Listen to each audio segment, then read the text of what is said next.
印度时报报道，一名印军中将称，就是印度军队在高原战争中对解放军有优势，是那么回事吗？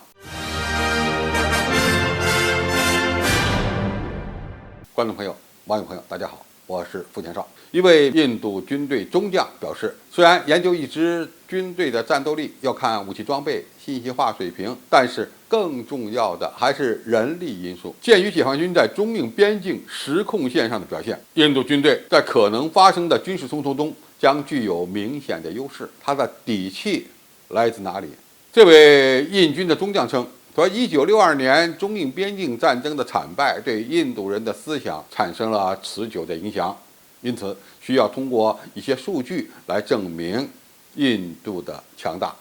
1962年，在第一阶段的行动中，不同地点的接触战从10月20日持续到24日。那么在第二阶段，从10月17日持续到20日，而所涉及的总兵力约为解放军的4个师，而印度陆军的兵力不到3个师。那么双方遭受的总伤亡人数，从中国、印度和美国的相关来源收集的情况是，印度军队约有3000人死亡和失踪，4000名成为战俘，而解放军呢约有2000人的死亡和受伤。而我方的相关资料显示，而中国人解放军在1962年的中印边境冲突中牺牲了700多名官兵，其数字远远低于印度。这名印度中将把这次失败呢，完全归咎于印度政府和军队的领导层在对个别战斗的研究呢，清楚地表明了印军在作战指挥和战术上的无能。而中印两军之间的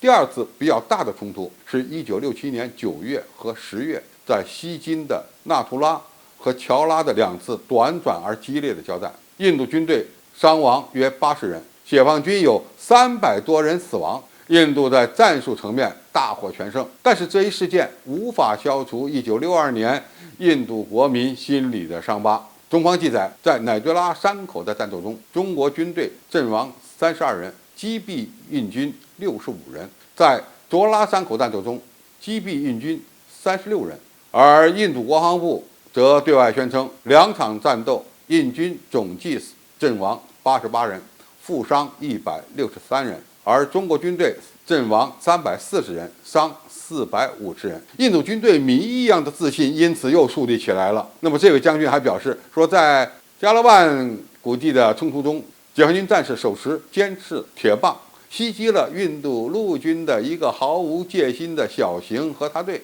印度军队迅速从突袭中恢复过来，给中方造成了大量伤亡。而事实是，印度在蓄意挑衅，中方牺牲4名战士后开始反击，印军最后死亡超过20人，还有大批印度士兵被俘虏。中国记者最近放出来大量冲突后的照片，印度这位中将选择视而不见。2017年6月，印度军队越过西金东部的分水岭，进入不丹洞朗地区，阻止解放军修建一条通往贾梅里山脊的通道。72天后，僵局得到了解决，解放军放弃了道路建筑项目。中国方面为了中印关系的大局保持了克制。这位印度将军认为印度又赢了。这位学者认为，1962年的解放军拥有丰富的作战经验，这是印度失败的主要原因。现在解放军已经有30多年没打过仗了，因此印度军队在这方面有优势。更奇葩的是，这位印度将军还认为解放军战士现在生活条件太好，有的是独生子女，因此就没有了战斗力。该将军认为，在印中边境的高山上，主要是步兵作战为主，与解放军对抗的是印度陆军，其部队凝聚力非常高，拥有团队精神。不知道这位印度将军如何解释加勒万河谷印军的惨败？那么这些解放军战士难道不是独生子女，没有战斗意志吗？更荒谬的是，他认为中国共产党领导的解放军没有印度军队有凝聚力。看来印度人需要来中国学习一下党史教育。